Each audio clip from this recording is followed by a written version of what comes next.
Yeah, it's another grandpa story. It includes a little sermonizer, but very little. And it may include a little gossip. So maybe you'll like it. I'm Marshall Vandruff. You may know me from the Proco Perspective course. Yeah! This presentation is about freelance illustration, how it has changed, and perhaps some lessons in your career. I am in my 60s. That's an advantage to you. This is Grandpa telling stories about how it was in the old days and how it's different from how it is now, and some things that I hope will make your art and your careers better. This was my professional portfolio in the late 80s and early 90s, before digital was a thing. These were airbrush illustrations. A portfolio in the pre-computer days, like this in a case, was the way freelance illustrators got work. We made appointments on the phone to sit with art directors who decided our fate while we sweated through them looking at these, hoping they liked it, fearing they didn't, until by the time I had this portfolio, I didn't care. I had so much work by then, I felt grown up and confident, but it took years of feeling terribly nervous before I didn't. These were all jobs I got paid to do, some of them really well. I mean, I got paid really well, because there were not that many people who did this kind of thing. Most of the students that I went to school with were not into exactness and control. They were more into expression. This had a commercial application. So the portfolio was to prove that you can hire me. And they did. Most of these originals I don't have anymore. I do have this one, and I'm going to tell you the story of how it happened.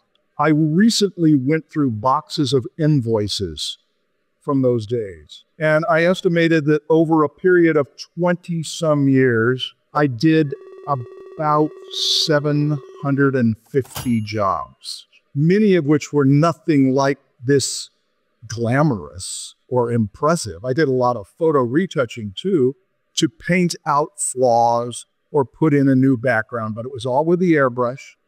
And most of my work, all of the stuff I'm showing you here, was for advertising agencies. I got branded as the illustrator / photo retoucher, particularly of machines. Now, I've got more in here. These were ones I didn't bother to mat. They gave me the printed pieces, and I could just show the printed pieces. And when you'd show the printed pieces, they would look at it and say, oh, you must have worked for Bonnie. Oh, you must have worked for Bruce, because it was a small enough world to where art directors knew each other. That is the portfolio. I want to back up now and show you what I was doing when I was 18. I took a class in airbrush. It was a disaster. This was my first attempt at an elaborate piece. This was done with paints that were water soluble. On a hot day, your sweat drips down on it and you ruin the piece. Eventually, I switched to acrylics. It's another story. But I'm sorry about this rose. I'm not sorry that I did it again, better enough to turn in for the assignment, but what a miserable trial. I hated airbrush. I hated the whole process. I hated how complex it was. And I turned this in, which is part of why I am a forgiving teacher. I knew that airbrush was a way to get hired and that I could be a professional artist if I could do it. So I kept at it. And at 19, my brother had a band. He had me paint an album cover on which I spent a week. And like the rose, the more I worked on it, the worse it got. I don't have the original to show, but I finally abandoned that original close to despair. And I thought, I'm 19. I shouldn't despair. I could live to be old. I could live to be into my 60s. I sat in my bedroom and I thought, I can do it again. I'm gonna do it again. And in way record time, I created this masterpiece. Voila. But they never made the album. It cost too much money to make an album. They didn't have a little brother who could do it for free. But a few years later, a friend, a pianist, made a real album. He called it Through the Fire, and he wanted it written in molten gold. I designed the letters, which was easy. Rendering the gold was not. My studio buddy and I worked for 1 week trying to figure out what made gold look like gold and not like he. He, John Dickinson, figured it out. It had to do with reflections. So he did a little experimenting with colored pencil on parts of this. And even though I had to abandon this piece, the next version of it, I am so proud of that. I was starting to learn about how metals act and how to paint them, and you couldn't use gold paint. You had to learn about how gold responds in shiny metals. He did print the album cover. Unfortunately, he was on a budget and the album cover printing was just awful. It was all washed out. I was growing into a professional, and I did it by sharing studio space with someone smarter than me. Here's a lesson you don't care about now, because this is a grandpa talking about the old days then. We didn't have Photoshop layers. We did not have 3D programs. Every job had to be painted. Making in pictures in the old days was so different. And yet later, I'm going to pitch that in some ways it's exactly the same, and probably always will be. Back to my 20s, I started to get pretty good at airbrush and paintbrush and ballpoint pen. So I did this as a portfolio piece to show to potential clients that would say, hey, we can use that. We'll hire you to do that kind of thing. Eventually, I found clients who needed stuff like this. And I found that when you do a job well, they hire you again. And then the other people who see the job in the industry also hire you. I didn't even have to show my portfolio anymore at one point. Art directors would say, Marshall can do that. This was all the way back in 1988.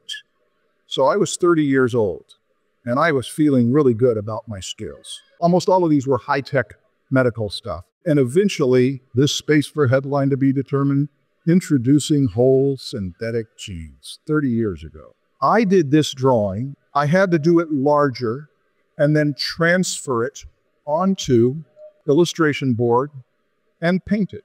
And this overlay with the mat is what is going to be printed like. Of course, you always worked further outside of that so that if they needed to adjust something, they still had the option to. Remember, when the courier came to pick this up at 7:30 in the morning, that was about a week of work, which a week of work at that time for a job like this was a luxury. Things happened very fast. When you handed it off to the courier in the morning and the paint was dry, if anything happened to it, there was no record of it. And if anything needed to be moved, it could not be.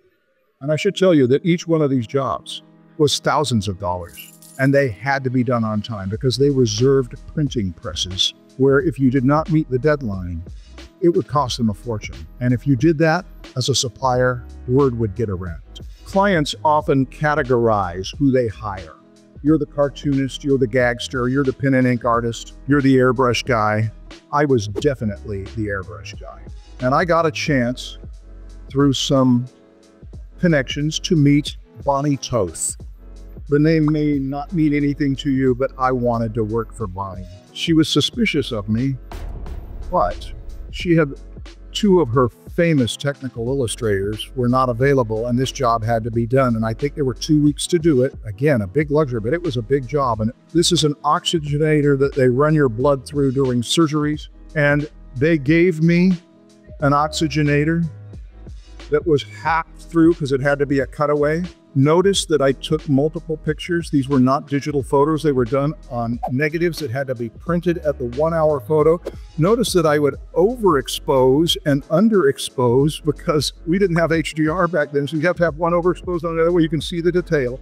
But it took a lot of work to get through the line drawing, which had to be looked at by the engineers and scoured over. And this was the first draft of the line drawing. Notice that this paper is transparent. You'd put it over, slightly mount it down, and go back precisely. I would get a copy of it, and I'd have it printed on a special photographic surface. They were called stat cameras. And then I would airbrush like crazy on it, and then go in with the ballpoint pen to do the details.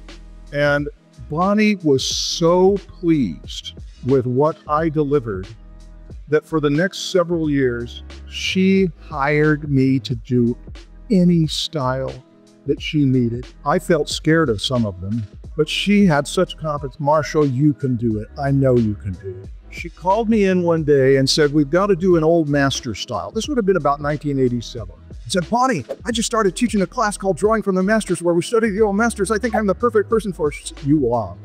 If you can't join my in-person classes, you can join me in my new course at proco.com/perspective.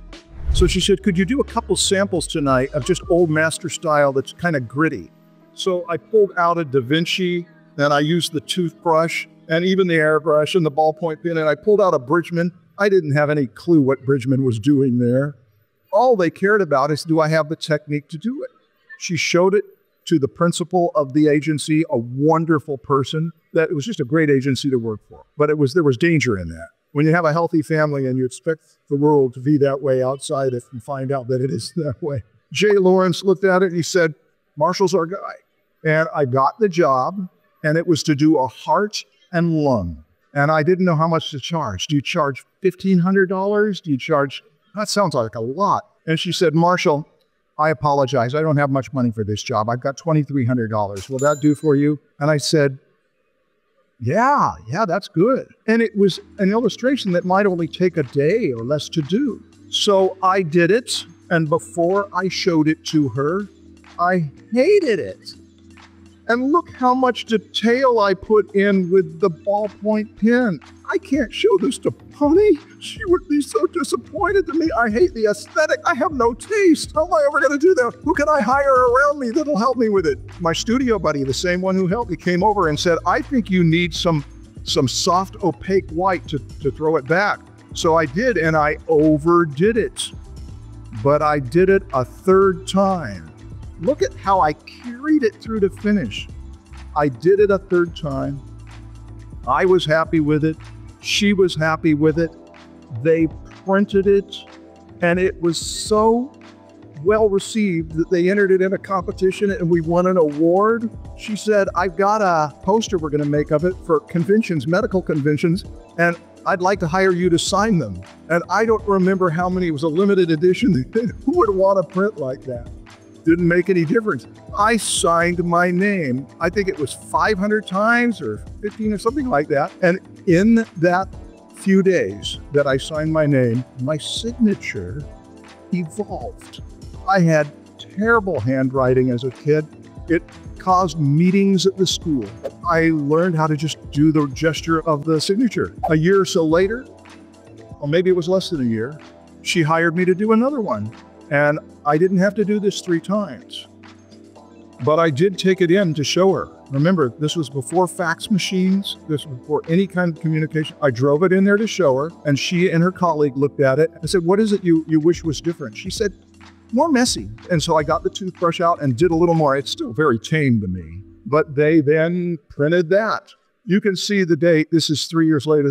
I was 31 years old. I had a client that I had worked for some of my first jobs, never hired me as an illustrator to start out. I was a paste-up artist doing technical work in Disneyland Hotel's art department to get brochures ready. And when he saw those, he said, I think I can use that. And so he had me do a piece for a client where pulled out the yellow legal pad, showed me what he was thinking about this catheter that goes into your veins or your arteries, blast stuff out. That was a comp that I did for him, faxed it to him. We had fax machines by this time.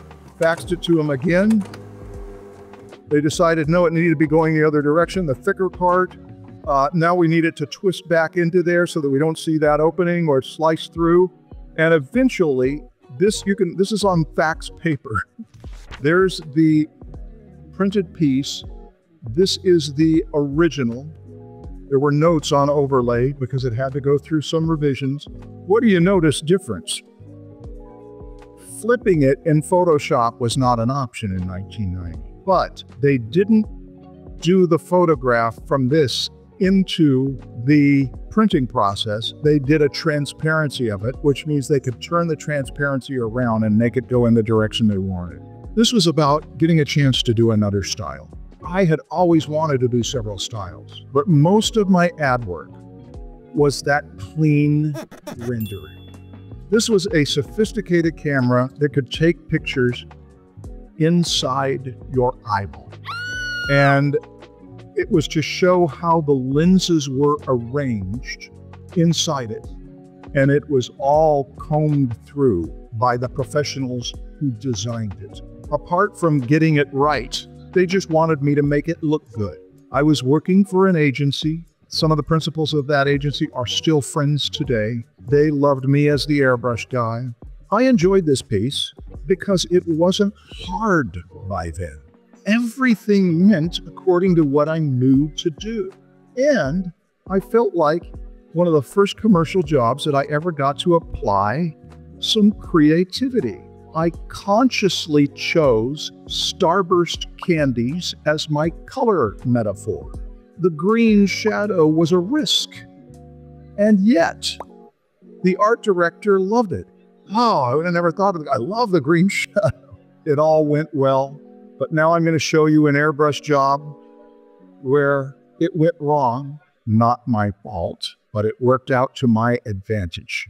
A dearly beloved art director who hired me regularly told me that they had 4 computers that they needed to have lined up, and it would say bench warmers, and then there would be a separate illustration of their computer that would say benchmark. There was a lot of that in the high-tech industry. This was the approved line drawing of the competition. I had to draw them, get them approved, transfer them to the board, mask them, and then airbrush this gradation. And when you airbrush a gradation, especially when it's big like this, the light part down below gets a little flecks from the dark part. So you do some opaque in there, the light parts have little flecks into the dark part. So you spend a whole day getting the airbrush. In fact, when I rub my finger on that, that paint is caked on there. And then I got a call from him, and he said, we got it wrong. I said, Bruce, I've already started recording. Just charge us whatever. Can I charge you half of it? Yeah, you can charge us half of it. And we'll get them to you right. So it did the whole thing. That's what got printed. Notice different sizes and different order. But what I want you to see is that that original and this piece are not the same. He called me after I painted this entire piece, and he said, we got it wrong again, and I'm not kidding. Really? So I can charge the full amount for it? Yeah, and then got to do the whole thing again. So this was the one that got printed. A few weeks later, I was in the agency to pick something up. This group of people were really entertaining, very funny, very rewarded, hard workers. Their place was like kindergarten, and the teacher never shows up. They had this on the wall. Computer illustration, factory second, half off, list price, now $12.50. See Bruce or Joe. And I said, can I have that? He said, sure. So there it is, the documentation. So I got paid $2,500 and then $2,500 again, and then whatever it was, $12.50 for 2 or 3 days work. But it paid my rent. I've got to tell you something. After I did this job, I was in a department store that sold computers, and the salesman said, I want you to see something. And they had a version of Photoshop, an early version of Photoshop, early 1990s, before layers. And he said, watch this. And he pulled down the cursor and made a gradation that was perfect. And then he said, and if you don't like it, and it undid it, and he could do it again. I almost hyperventilated. Shortly thereafter, I switched to digital. I'm going to hold the computer underneath this to see if it works. It may get reflections. That was for Allergan. It was for contact lens solution. I could put the reflection on layers in Photoshop and move them around. Nobody was doing this 3D yet. Of course, you do it 3D now, but I knew about how light worked through transfer. I'd done probably 20 shiny metals and transparent things. And so Photoshop lets me have total control over these. We learned things. We learned that smooth gradations banded. I don't know if you know what that means, but it would turn into bands. And I was one of the innovators who found out how to get past that, which is by putting bits of noise on it, and it would fix the banding. This is Grandpa bragging now. In fact, I innovated a number of things that you could do with digital. That was from Bruce Mayo, my art director. They needed a heart with a catheter going through things. That was what I gave him back. And when I gave him this back, I didn't want it to look like digital. So I was using noise filters, downsampling, sharpening, using layer modes, and doing things to try to give it some texture. And it led to a whole other career. Not even sure what that is. I think it was for Allergan. Flexible lenses, one of these companies that did flexible lenses. I actually drew that onto blueprint paper, had it scanned in, had to have it professionally scanned in, because we didn't have scanners that were that good back then. And then put it in Photoshop and did the layers over the top of it. That was done with it as a pencil drawing. Scanned in, painted it in Photoshop, used noise to get texture to it. That has been one of the most pirated images I've ever done.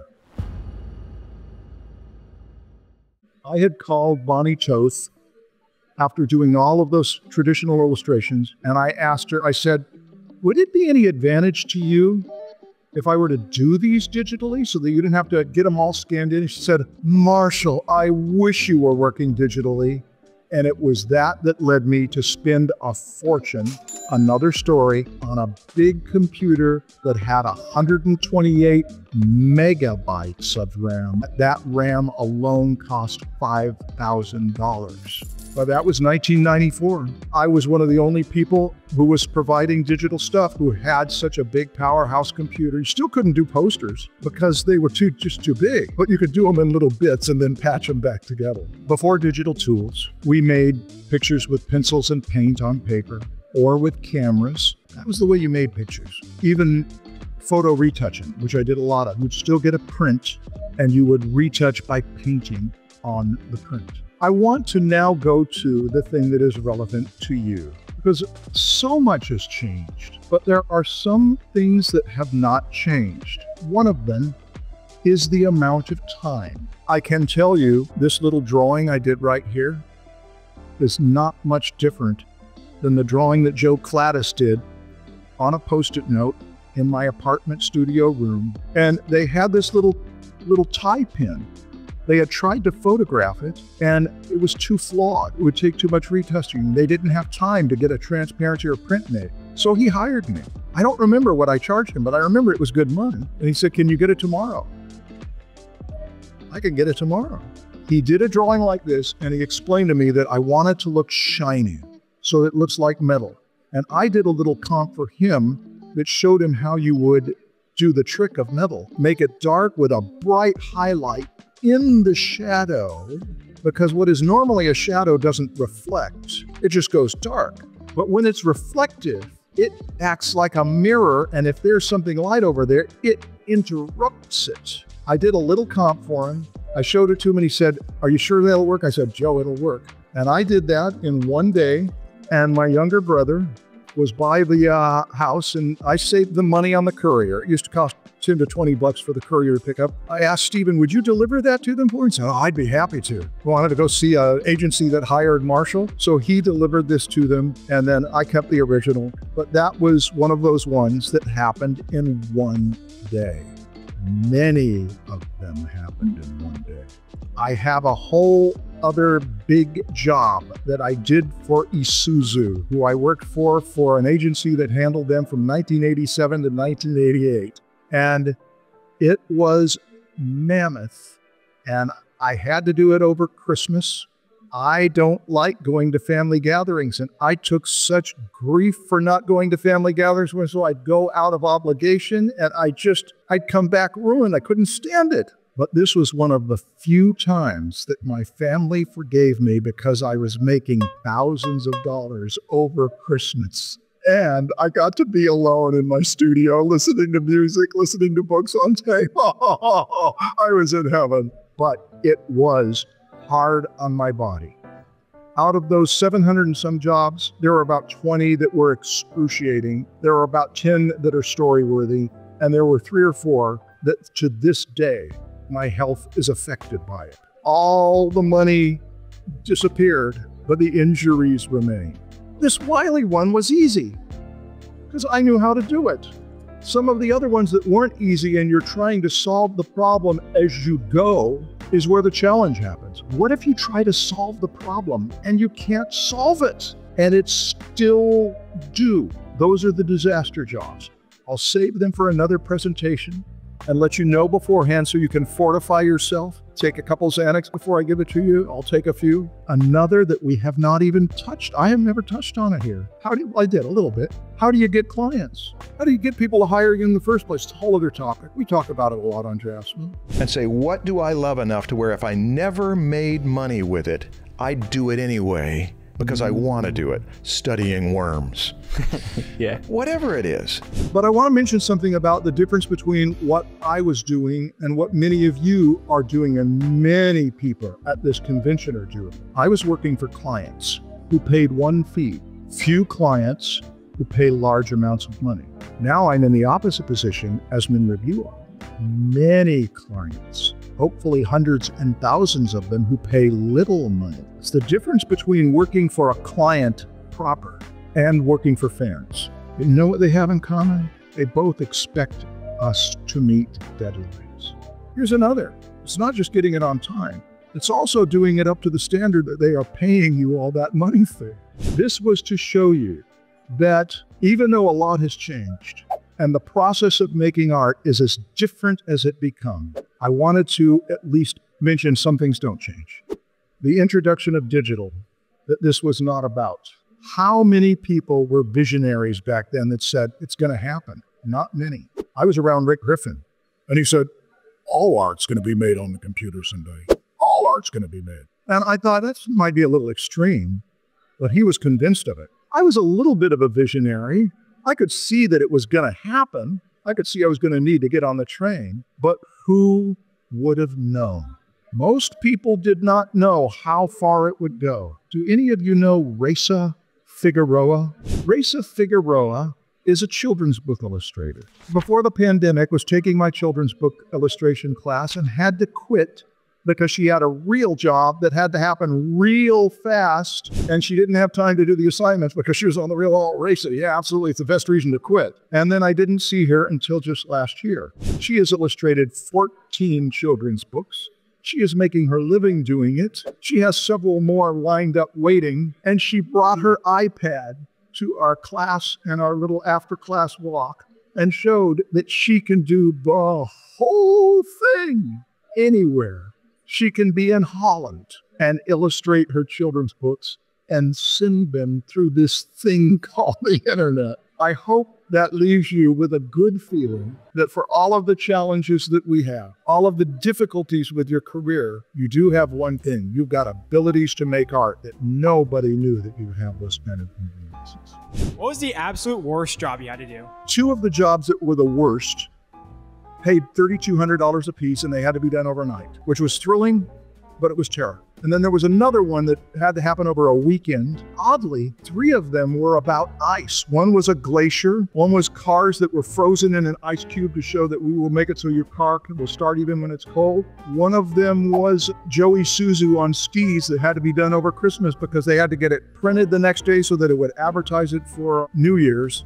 So 3 of the nightmare jobs were about ice, and I was holding down the airbrush so tightly that it started to go numb and tingle and all the other stuff that's where you know you're doing permanent damage. Thank you for asking for conjuring up old painful memories. Are there any artists you recommend for students to study? Many. You are asking me to do an advertisement. Go to YouTube for free for the George Bridgman course. If you want to pay me $32, go to my Gumroad. And if you want one on one of the most astonishing artists I know, it's Heinrich Klei, and I've got, what, is five hours on that until the Proco Perspective course is done. I have nothing better to offer you than those Zoom classes that I did that we recorded. And you will, if you watch the Draftsman podcast, I throw out a slew of names of people. Bernie Wrightson, Frazetta, Claire Windling, Andrew Wyeth, Kim Jung-gi, MC Escher, Beatrix Potter, James Gurney, Andrew Loomis, Gary Larson, Glenn Villepeu, and NC Wyeth, Gutchin, John Singer Sargent, Heinrich Klei, and George Bridgman, Rembrandt and Dürer, Richard Williams, Drew Struzan, Michelangelo, Windsor McCabe, Norman Rockwell. 90% of which I'm recommending. But also, subscribe to my email list. If you're in California, you might even take classes with me live, where we sit in a classroom and adore, but we don't just adore. We look at this great artwork, and I do my job of extracting lessons, some of which may be irrelevant to you, many of which are very relevant to you. If you can't join my in-person classes, you can join me in my new course at proco.com/perspective. I look at all the student work that comes in, and although I can't guarantee that you'll get a critique from me, I can promise you that you'd be in good company. This bunch of students in the course are some of the best I've ever taught, and it is a very enriching community to be a part of. Go check it out at proco.com/perspective.